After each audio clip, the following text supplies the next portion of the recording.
Mad Men, the television show, is set in the early 1960s in a fictional advertising agency set in New York City. It's a small agency, and they do minor clients, I would say, rather than major clients. And they have a primarily male workforce with one female copywriter that we see, and otherwise it seems pretty much male-dominated.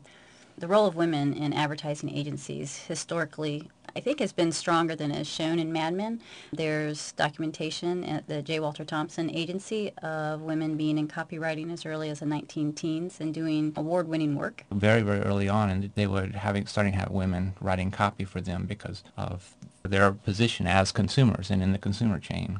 Women were there, right there, doing copy work, doing artwork. There were a significant numbers of women working in fields that didn't involve physical or face-to-face confrontations with clients. That was sort of still a male role for a long time. I know, at least in the 60s, Mary Wells created Wells Rich Green. Nan Finlow created her own agency. There are a lot of women who were going out on their own at that time. So I would say in the late 1960s it was a much more open environment than it was at least portrayed in the early 1960s. One of the major learning points was the reality of women being so involved. That's a JWT Chicago office picture, and there I would say at least 50 or 60 women in the picture, some secretaries but some obviously not secretaries, and some are older women who have been there for a long time, have worked their way up. You can view the Not Just Mad Men exhibit through January 9th, 2009 outside the Rare Book Room in Perkins Library.